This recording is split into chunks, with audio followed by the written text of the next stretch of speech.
দলে আমি যেই প্লেয়ারগুলোকে চেয়েছিলাম ওই প্লেয়ারগুলোকে আমি 100% পেয়েছি, মানে অ্যাজ এ ক্যাপ্টেন হিসেবে দল নিয়ে আমি খুবই খুশি। এবং আপনি বললেন যে ওপেনারের বিকল্প নাই, যখন খেলাটা আসলে শুরু হবে তখনই আসলে বুঝতে পারবেন যে আসলে আমরা কি চিন্তা করে টিমটা বানিয়েছিলাম, এবং ওই ওই বিষয়গুলো বুঝতে পারবেন যে আসলে টিমটাতে কেন হয়তো একটা ওপেনার কম। সো ওই কম্বিনেশনটা দেখলে তখন আসলে আরও ভালোভাবে বুঝতে সুবিধা হবে সবার পক্ষে।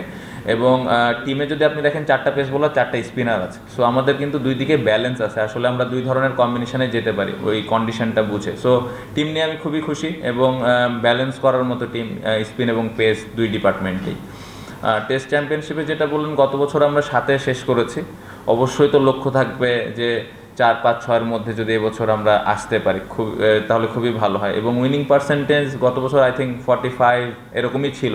সো এখান থেকে যদি একটু বাড়াতে পারি 50, 55, 60 হলে আমার মনে হয় যে অ্যাজ এ ক্যাপ্টেন হিসেবে ভালো একটা অ্যাচিভমেন্ট হবে আমার।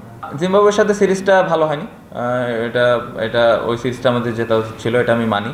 বাট আমার কাছে মনে হয় যে 2025 থেকে 2027 যে টেস্ট সার্কেলের যে ম্যাচগুলো আছে এইখানে আমরা কত ভালো রেজাল্ট করতেছি, কত ভালো খেলতেছি। কারণ এইখানে অনেক গুরুত্বপূর্ণ, এটা একটা ওয়ার্ল্ড কাপের মতো। সো এই জায়গায় যদি আমরা টিম হিসেবে দল হিসেবে ভালো করতে পারি তাহলে ক্যাপ্টেন হিসেবে ভালো লাগবে।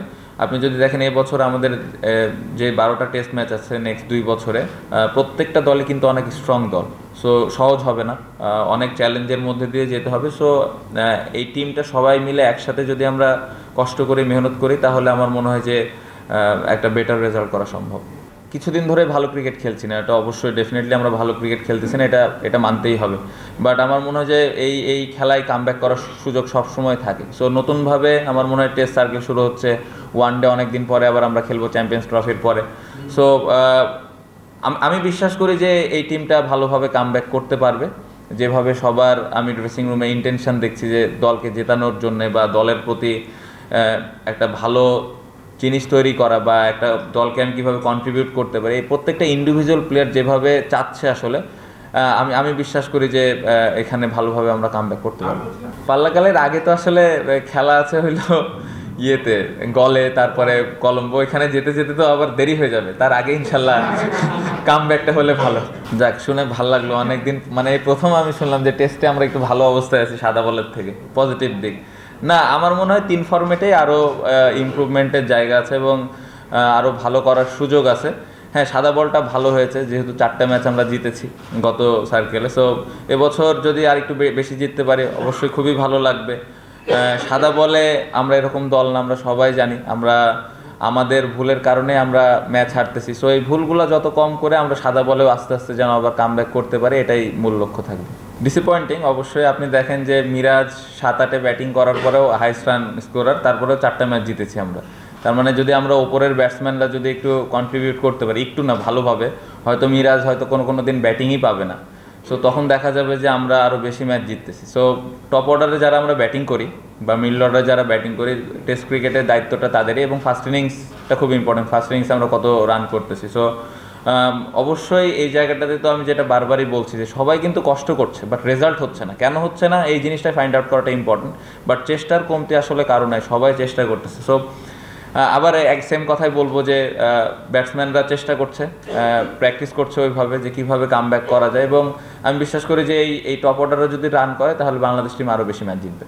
অনেক বড় ব্যাপার, আমার মনে হয় যে আমরা অনেক দিন ধরে ওকে মিস করছিলাম, কারণ যেভাবে ও যে অবস্থানে থাকার পরে ইনজুর্ড হয়েছে, এটা আসলে আমাদের দলের জন্যে অনেক একটা খারাপ সময় ছিল ওই সময়টা। আরও বোলার ছিল, বাট আমার মনে হয় এবার ওর পিক সময় ইনজুরটা হয়েছে। সো কামব্যাক করেছে, বাংলাদেশ টিমে আবার খেলবে ইনশাল্লাহ যদি অপরচুনিটি আসে।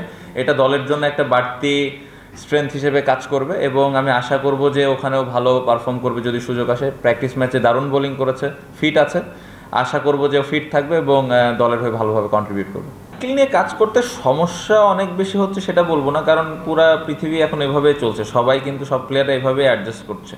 আমার মনে হয় যদি আমরা আরেকটু ভালো উইকেটে ব্যাটিং করতে পারি, আরেকটু প্র্যাকটিস করতে পারি, আমরা ডোমেস্টিক যখন খেলি তখন যদি ওই জায়গাগুলোতে আরেকটু বেটার উইকেটে প্র্যাকটিস করি বা ম্যাচ খেলি বা নেট প্র্যাকটিসগুলো করি, তাহলে আমার মনে হয় যে এর ভেতর দিয়েও স্কিলটা ইমপ্রুভ করা সম্ভব। কারণ স্কিলের জন্য আপনি আলাদাভাবে সময় এখন পাবেন না যারা 3 ফরম্যাট খেলে, আর যারা 1 ফরম্যাট খেলে 2 ফরম্যাট খেলে তাদের জন্য হয়তো একটা সময় থাকে। সো আমি বলবো যে আমি আশা করবো যে উইকেটগুলো যত তাড়াতাড়ি সম্ভব আমাদের আরেকটু বেটার করলে আমাদের প্লেয়ারদের জন্য একটু বেটার। আমার মনে হয় যে এরকম টাইপের বোলার তো আমাদের দেশে নাই। সো প্রিপারেশান যদি আমি ওইভাবে নিতে চাই সম্ভব না, কারণ আমাদের দেশে নাই। সো আমাদের যেই রিসোর্সগুলো আছে প্র্যাকটিসে, যে বোলারগুলো আছে ওদেরকে ফেস করে আসলে প্রিপারেশানটা নিতে হয়। আর অন্যান্য প্রিপারেশান আমি বলবো যে অনেক দিন ধরে অনেক প্লেয়ার খেলতেছে, এক্সপিরিয়েন্স অলসো, ওই বোলারগুলোকে কীভাবে হ্যান্ডেল করা লাগবে এই প্রিপারেশানগুলো মেন্টালি যেভাবে নেওয়া যায় ওদের ভিডিও দেখে হইতে পারে। সো এটা আসলে খুব স্পেসিফিকভাবে প্রিপারেশান নেওয়াটা ডিফিকাল্ট, বাট আমার মনে হয় যে যতটুকু সম্ভব মেন্টালি বা ভিডিও দেখে যতটুকু নেওয়া যায়।